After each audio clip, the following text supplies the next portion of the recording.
What's up guys, it's Andrew and this is Motorcycles Off-Road. In this video, I wanted to talk to you guys about the top mods I think you should get for your Honda 300L or Rally before any other mods. I have done a top 10 mods in the past last year when I got the bike, and I could put a link to that video below, but that video was not so much in order, but more of the mods that I done first. In this video, I'm going to talk about 5 mods that I think are going to maximize your performance and give you the best bang for your buck, your hard-earned dollar. And if you have seen that video, some are new and not in that list, so stay tuned. Now, having a motorcycle for about a year now, I feel like I'm pretty experienced with this bike, and I've experimented with a few upgrades, and I also see that a lot of people get in this like mood where they just want to try and upgrade everything on the market. I mean, it is your motorcycle, you can do what you want, but a lot of these mods that people do are maybe just small niche personal preference or because they just look shiny.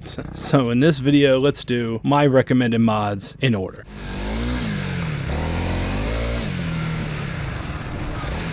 Number 1. So let's get started with the first mod I feel you should do for your Honda 300L. And the mod where I think you can get the biggest performance gain for your money is the tires. I know. There is videos with people using the stock tires and going through whatever. I get it. But I can tell you as being an experienced rider, for most dual sport situations, these stock tires are not the best. They're okay, but not the best. Before I go any further with the tires, I just want to say last week I preempted this video with a whole video talking about tires, which tires I recommend, and as well as a gearing video to pair with the tires, and how your torque at the rear wheel is affected, and how you could de-gear your bike and lose torque at the rear wheel just by adding a new set of tires. So check that out for more on tires. But the 300L, like most dual sports, have tires that are designed to make the ride comfortable. To be clear, from the perspective of Honda, Yamaha, Suzuki, etc., what they want is your first ride to be as smooth as possible before you buy the bike. They're designed to look semi-aggressive, but have no noise and have light weight. Most test drives at the dealer would be done on the road, and it'll be only for a few miles, if that. If you just look at the tread depth from my D606 from the stock tire, you can see exactly what I'm talking about, and the Dunlops are known to last 2,000 to 3,000 miles. So I really think tires are your go-to number 1 upgrade for performance, because it's the first step in tailoring your bike to your specific needs. Different tires for different situations, whether you do more road, whether you do rocks, whether you do sand. With a little bit of research, you can get the right tires for the task that you find yourself doing the most often, or that you bought this bike for.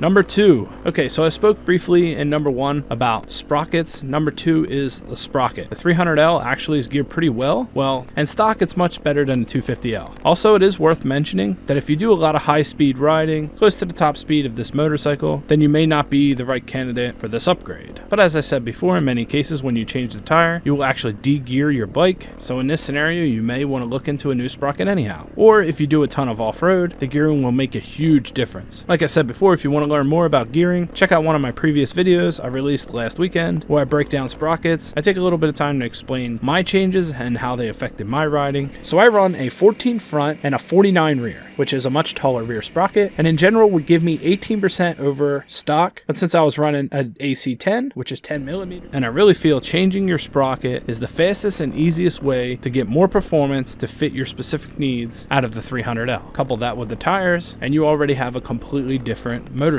There's no way anybody can make a bike that's specific and good at every single needs for every single person based on where they live or what they're gonna do. So that part's up to you, and the good thing is, with sprockets, it's pretty easy. I will mention in many changes you will need to change your chain as well, but a chain can also be a pretty good upgrade, especially when you go to something really nice like a nice X-Ring. With the 300L, I really love the feel of the low-end engine power coupled with the rear tire torque you get from changing a sprocket. Some people on Facebook were trying to get very critical and say changing the sprockets does not change torque. Well, yes, it doesn't change engine torque, but it does change rear tire torque, as justified from these sources. And if you find yourself doing the mod, the 300L just eats mud, as you can see from this 30-yard rip.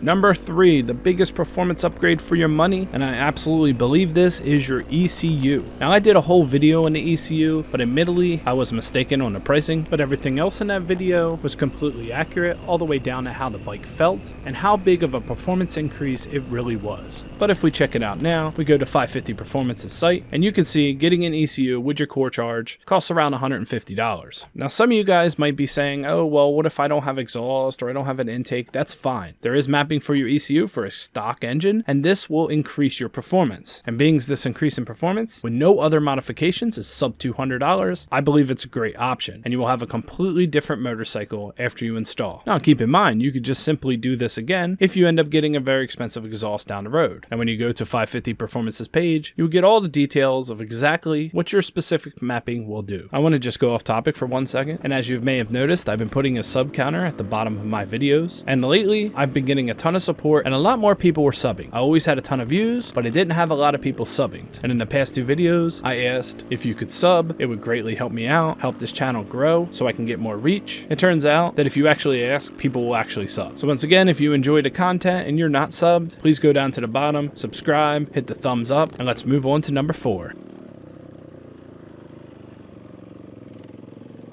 Alright, number 4, I would have to say, is your bars. You're probably sitting there thinking, wait a minute, the bars? Really? And yes, the stock bars are horrendous. They can bend as soon as you fall, and they make it a real pain to put handguards on the bike. But the biggest thing with bars, not only are they lighter, you can get a bend or a position that is more suited for your riding. You like to stand up and ride? You can get something more high. And if you like to do a lot of really tight riding, you can get bars that are in more of an attack position. It's interesting that little subtle things, like position of your hand placement and how you can flare your elbows, directly relates to how well you can ride your motorcycle. There's tons of videos you can watch on this, and if I had to do all this again, the bars would be one of the first things I replaced. Personally, I'm running a Pro Taper CR High, and I'll put an Amazon link with the first comment below in case you're interested in getting them for yourself.